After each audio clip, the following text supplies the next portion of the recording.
এই মহিলাগৰাকীৰ যি স্বামী প্ৰায় 20 দিনৰ আগতে নোহোৱা হৈছে আৰু এই মহিলাগৰাকীও আচলতে স্বামী নোহোৱা হোৱাত এক দিশহাৰা হৈছে। স্বামীয়ে মহিলাগৰাকীৰ লগতে এগৰাকী কন্যা সন্তান এৰি থৈ গৈছে আৰু মহিলাগৰাকীও বিগত কেইবাদিন ধৰি আচলতে দুৰাৰোগ্য ৰোগত আক্ৰান্ত হৈছে। মই পোনে পোনে মহিলাগৰাকীৰ কাষলৈ যাবলৈ চেষ্টা কৰিম। অকল বিষ হয়, ভৰি বিষ, বাকী অইন বেমাৰ নাই তেনেকৈ। খোৱা বোৱাটোতো খাব পাওঁ, খোৱা বোৱা প্ৰব্লেম নাই, খালি অকল বিষ হয়। খোজকাঢ়িবলৈ নোৱাৰোঁ, ইয়াত ধৰে খোজকাঢ়িলে, ইয়াত জইনটোত ধৰে কঁকালত, ইফালে সিফালে হ'লে বোলে অকল এইবেলে বেছি চাহ হ'ল। লেট্ৰিনলৈ যাবলৈ অলপমান অসুবিধা হয়। আপুনি হস্পিটেলত দেখাইছে নাই? দেখুওৱা নাই তেনেকৈ, এনেকৈ বিষৰ বেজি লোৱা হৈছে। যাওঁ। আপোনাৰ এতিয়া ঘৰত কোন কোন আছে? ঘৰতে ছোৱালীজনী আৰু বাইদেউ আছে। আৰু আপোনাৰ মানুহজন নোহোৱা কিমান দিন হ'ল? 20 দিন হৈছে। 20 দিন হ'ল।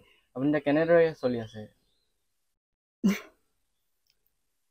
কেনেকৈ চলিবি, চলা খাই দিগদাৰ হৈছে। তেওঁ ল'ৰাজনীতো পঢ়িবলৈ বিচাৰিছে আশা। ছোৱালীজনী কিহত পঢ়ি আছে? টেনত পঢ়ি আছে। আৰু অহা বছৰ মেট্ৰিক দিব। মেট্ৰিক দিব যিহেতু আপোনাৰতো যথেষ্ট অসুবিধা হৈছে। অসুবিধা হৈছে নকওঁ, তাকতো লাগিবই। মানুহজন কেনেকৈ ঢুকালে? মানুহজন কেইদিনমান বেমাৰ হৈছিলে, তাৰপৰা সেনেকৈ সিমানকৈ পৰি ধৰি থকা নাই, ভাল হ'ব বুলি ভাবিছিলোঁ। আকৌ গাঁৱলীয়া ঔষধো খোৱালোঁ, এনে চেলাইন তেলাইন দিছিলোঁগৈ। আকৌ গাঁৱলীয়া ঔষধ খোৱালে, হস্পিটেলত তেনেকৈ বিশেষ তেনেকৈ হেৰিলৈ নাই নিয়া আছিলে। জণ্ডিছ হ'ল, হেৰি হ'ল, ফুলি যায় যে, খাবলৈ ববলৈ মন নকৰে। ছোৱালীজনী ইমান কিমান লয়, স্কুললৈ খা পাপা নেখালে নহ'ব। স্কুল যাবলৈ সেই মুখ চুখ ধুৱাই মেলি কেইচামুচ 2 চামুচ 3 চামুচ অকল বলৈ বহাই পিনি গাখীৰ খুৱাই থৈ যায়। আৰু মানে চৰকাৰী কিবা সুবিধা পাইছে নাই? সুবিধা নাই, অকল চাউল কিনা চাউল দিয়া। আৰু ঘৰ চৰ তেনেকৈ পোৱা নাই? নাই। অৰুণোদয় চৰুণোদয় একোৱে নাই। পোৱা। আপুনি চৰকাৰলৈ বা কি আহ্বান জনাব?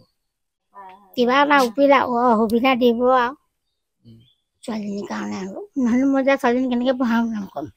ছোৱালীজনী পঢ়িবলৈ পূৰা আশাই আছে। মই স্কুললৈ নিনিওঁলে, যেনেকৈ লৈ যামেই। তই এখন টেনশ্যন লৈ থাকিব নালাগে, যাবি তই পঢ়াটো ভালকৈ পঢ়িবি, পঢ়িমেই মই। হয়, আচলতে এয়াই পৰিৱেশ এই পৰিয়ালটি। আৰু মই পোনে পোনে আৰু কিছু গাঁৱৰ মহিলা আছে, তেওঁলোকৰ কাষলৈ যাবলৈ চেষ্টা কৰিম। আপোনালোকে যিহেতু স্থানীয় মহিলা, আপুনি কিমান দিনৰ পৰা কেনেধৰণে তেওঁলোকে এইটো অৱস্থাত আছে? এইটো খুৰীদেৱে কৈছে ন, হয় অতি দুখৰ কথা। গতিকে এটা পৰিয়াল কেনেকৈ, এতিয়া 20 দিনমানৰ আগতে মানুহজনো ঢুকাইছে। মানুহজনো একেবাৰে চিকিৎসা অভাৱ, এদিনো মানে ডাক্তৰে তাক চুই কৰি নাপালে, তেনেকুৱা অভাৱতে সোনকালে মৰি গ'ল। গম পাইছে বয়সো হোৱা নাই, তেনেকুৱাকৈ মানুহজন নাইকিয়া হৈ গৈছে। তাৰপিছত এতিয়া খুৰীদেউৰ অৱস্থাটো এইটো, চুঁচৰি মানুহ যদি ওলোৱা সোমোৱা কৰিবলৈ হয়, তেতিয়া কি হ'ব বাৰু তেনেকৈ।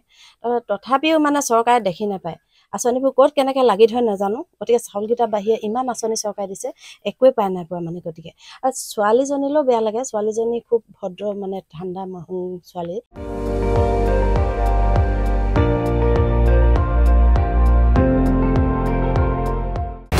আপুনি চাই আছে ND24, সৰ্বশ্ৰেষ্ঠ নহয় সৰ্বোত্তমৰ দৌৰ।